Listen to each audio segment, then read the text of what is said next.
8. मैंने घूमकर उस बच्चे की तरफ देखा तो वो वैसे ही नॉर्मल था, बिल्कुल नॉर्मल। ऐसा लग रहा था कि उसे तो कुछ हुआ ही नहीं है। अब मेरा शक कुछ यकीन में बदल रहा था। उस रास्ते में धीरे धीरे आगे चलने पर उस औरत ने मुझसे कहा कि उसे भूख लग रही है, उसे खाना खाना है। मैं भी गाड़ी रोक कर उतर गया और उनके पति को ससम्मान मैंने उतारा। शमशान में खाना मेरे लिए बहुत नॉर्मल सी बात है, लेकिन इन लोगों के लिए भी ये मुझे नहीं पता था। थोड़ी देर के बाद मैं क्या देखता हूँ कि जैसे ही उस औरत ने अपने बच्चे को नीचे उतारा, वो बच्चा सीधा मेरे पैर के अंगूठे की तरफ आ गया और उसे जोर जोर से चाटने लगा, ऐसे जैसे वो इसी का इंतजार कर रहा था। मैंने उसको मना भी किया कि तुम खून क्यों चाट रहे हो बेटा, और वो छोटा था, वो समझ में भी नहीं आ रहा था कि ऐसा क्यों कर रहा है। उनकी माँ ने उसे पकड़ा और वो बच्चा कुछ इस तरीके से चिल्ला रहा था जैसे वो मेरे पैर का पूरा अंगूठा खा जाता। उसका जब मैंने मुंह देखा तो उसके पूरे मुंह में खून लगा हुआ था, वो भी मेरा। जब एक साधक होता है और उसका खून कोई आत्मा चखती है तो उसे उसके गुरु की याद आती है और थोड़ी देर के बाद वो बेहोश हो जाता है। पर ऐसा इसके साथ भी नहीं हुआ। मुझे लगा कि हर तरह की चीजें इसके ऊपर विफल हो रही हैं, तो ये लोग या तो मेंटली डिस्टर्ब हैं या ये लोग इस दुनिया का हिस्सा है ही नहीं। मैंने उस बच्चे को कहा कि आप इसका मुंह साफ करिए, इसके मुंह पर खून लगा हुआ है। कि इतनी देर में पीछे से उस आदमी ने मेरे कंधे पर हाथ रखा और मैं जैसे ही पलटा, मैंने देखा उसका पूरा मुंह खून से सना हुआ था और उसके हाथ में एक बिल्ली का बच्चा था जिसको वो पूरी तरीके से खा चुका था। इतनी देर में मैं इस आदमी से उबर पाता।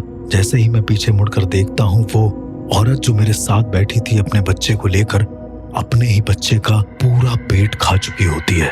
उसका बच्चा अब मर चुका होता है और बार बार उससे वो आवाज आ रही होती है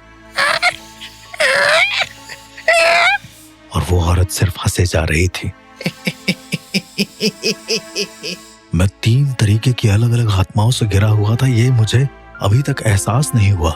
मुझे मेरा एग्जॉस्ट होने पर भी कभी कभी डर लगता है कि आखिर मैं हूं भी या नहीं, क्योंकि इतना बड़ा सिनेरियो और मुझे अभी तक पता भी नहीं चला कि ये लोग कौन थे। मैं उनसे डर के 2 कदम पीछे तो हटा क्योंकि मेरा दिल बहुत जोर से धड़क रहा था। दरअसल जितने भी पैरानॉर्मल एक्सपर्ट होते हैं, मुझे लगता है कि उनको डर जरूर लगता है, क्योंकि मैं बहुत डरता हूँ। डर इंसान का पहला इमोशन है और डर लगना लाजमी था उस वक्त। जैसे ही मैं पीछे हटता हूँ 2 कदम, वो आदमी और वो औरत दोनों मेरी तरफ आते हैं और वो भी अपने दोनों हाथ और दोनों पैरों के बल चल के। ये बड़ा अजीब था मेरे लिए, ऐसा जैसे वो मेरा शिकार करना चाहते हो। कोई आदमखोर इंसान हो शायद, पर अगर वो आदमखोर होते तो उनके बच्चे को मारने के बाद भी उनके बच्चे के अंदर से वो आवाज कैसे आ रही होती। मैं थोड़ा सा पीछे हटता हूँ और मैं देखता हूँ कि मैं गांव की सीमा के लगभग करीब हूँ। करीब 2-3 कदम और पीछे जाते हैं मेरे, और वो दोनों हस्बैंड और वाइफ मेरे सामने खड़े थे। उनका मुंह पूरा खून से सना हुआ था और ऐसा लग रहा था कि वो मुझसे कुछ कहना चाह रहे हों या मुझे हमेशा के लिए मारना चाह रहे हों, लेकिन उस सीमा के बाहर वो निकल नहीं रहे थे।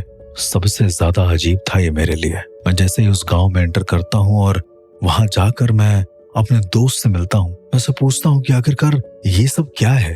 तो उन्होंने बताया कि इस गांव में एक श्राप है, एक बंजारन के पूरे परिवार का श्राप, जो आज भी इस गांव में बरसता है कहर बन के। मैंने पूछा कि कैसे, तो उसने बताया कि कुछ समय पहले यहाँ पर एक बंजारे का परिवार आया था। वो हंसी खुशी रहते थे, लोगों का मनोरंजन भी करते थे, लेकिन शायद गांव के जमींदार को ये मंजूर नहीं था। उनका एक छोटा सा बच्चा था।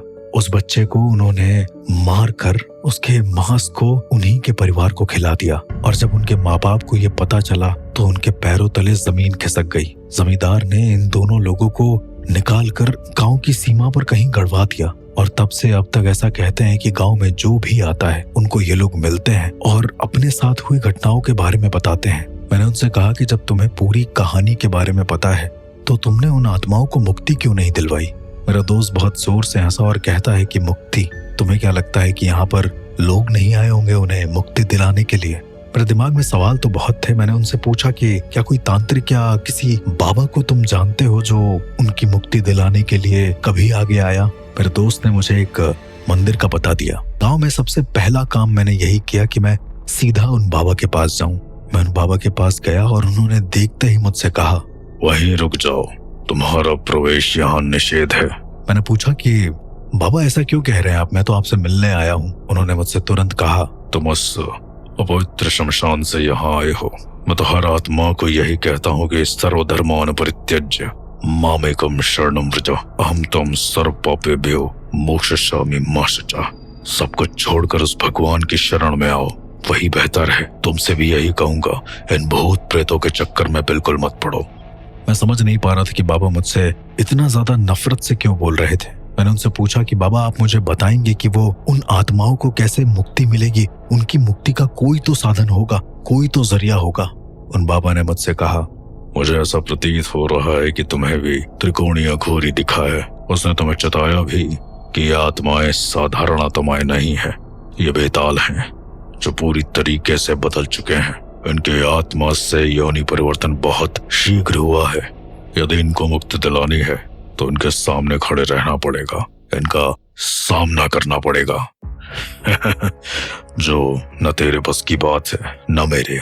मैंने कहा कि बाबा मैं इस काम को करने के लिए बिल्कुल तैयार हूँ, आप मुझे तरीका बताएं, क्योंकि हर आत्मा को मुक्त होने का अधिकार है। यदि इंसान के बस में इतना है कि वो किसी आत्मा को मुक्त कर सकता है तो मैं जरूर उन आत्माओं को मुक्त करूंगा। आखिर वो भी एक परिवार थे, उनको धोखे से मार दिया गया है।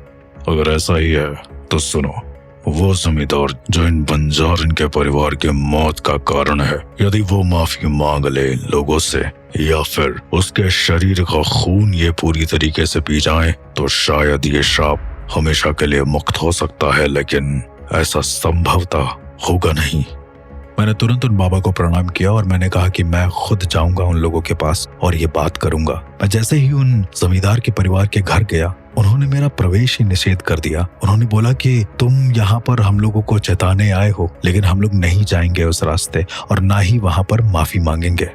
मेरे बार बार समझाने पर भी वो लोग नहीं माने